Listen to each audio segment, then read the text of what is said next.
네, 안녕하십니까. 비전교육학입니다. 보르주아 진티스에서 여러분들이 생각하셔야 될 핵심 포인트는 두 가지입니다.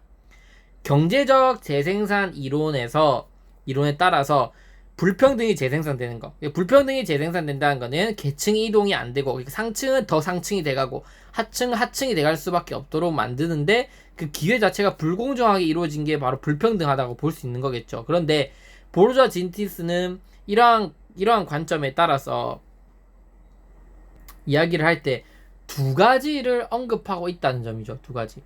그 두 가지가 뭐냐면 바로 차별적 사회화와 대응 이론의 과정을 거치면서 기존의 불평등이 재생산된다고 보는 겁니다.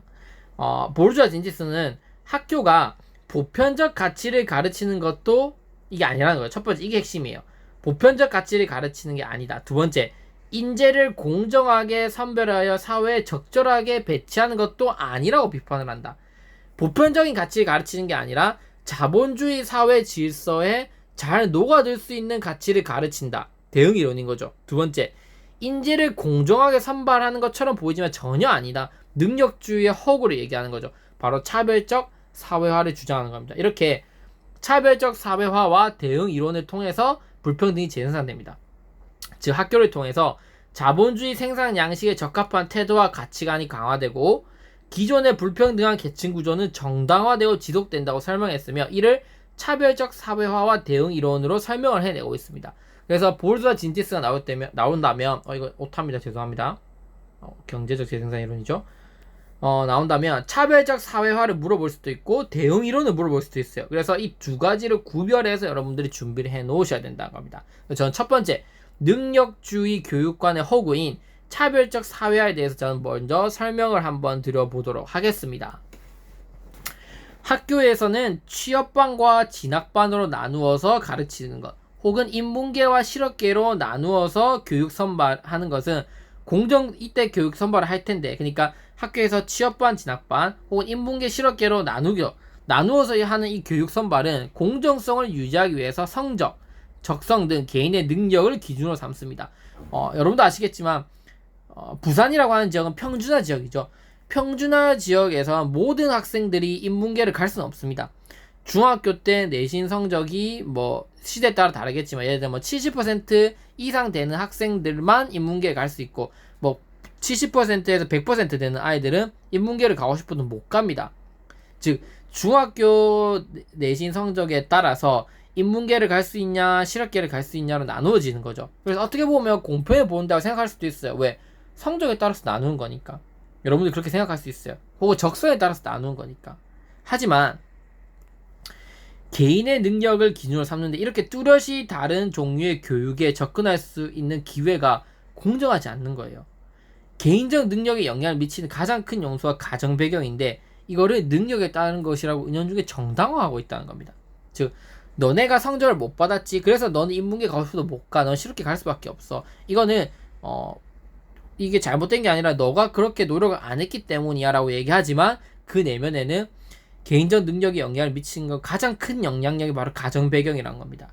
그러면 가정 배경에 따라서 이 실업계냐 인문계냐에 따라서 결과가 좌지우지 될 수 있다는 건데 그걸 무시한다는 거죠. 그거를 능력에 따른 것이라고 은연중에 정당화하고 있다는 겁니다. 이게 바로 보르주아 진티스의 차별적 사회화에 대한 접근의 불공정성이라고 볼 수 있는 거예요. 그래서 한쪽은 인문계 고등학교의 아이들이 인문계 고등학교에 보내서 인문계 고등학교에서 배워야 될 속성을 가르치고 한쪽은 실업계로서 실업계가 담당하는 역할을 가르치겠죠. 이게 차별적 사회화라는 겁니다. 아이들에게 사회화 자체를 차별적으로 실시한다는 거예요.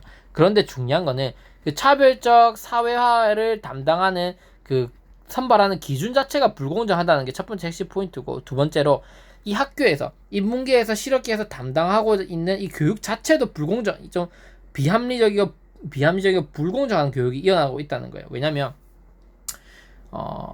일단 실업계에서는 순정적인 노동자를 기르는데 치중을 많은 비중을 둡니다. 단순 노동자로 일하게 될 사람들에게 윗사람의 지시에 따르도록 하고 시간을 잘 지키도록 하고 기계적 방식에 순응하도록 가르친다는 거죠. 이해되시죠? 이러한 방식의 한쪽은 가르치고 한쪽은 더 진취적인 지도자를 만듭니다. 관리자, 경영자로 일할 사람들에게 독립적인 사고 능력, 어떤 작업 능력, 외적 교육보다는 내면에 따라 행동하는 것을 가르치죠. 한마디로 사회에서 이 사회가 잘 돌아갈 수, 자본주의 사회가 잘 돌아갈 수 있도록 이렇게 다른 사회를 아이들에게 가르친다는 것 자체도 문제고, 그리고 뿐만 아니라 이 두 개의 교육에 접근하는 기회조차도 불공정하다는 게 문제라는 거죠. 결국 한 집단은 순종적인 노동자로, 한 집단은 독립적인 지도자로 기르는데, 이렇게 기르는 것 자체가 학교 교육이라는 거예요. 그러니까 학교 교육은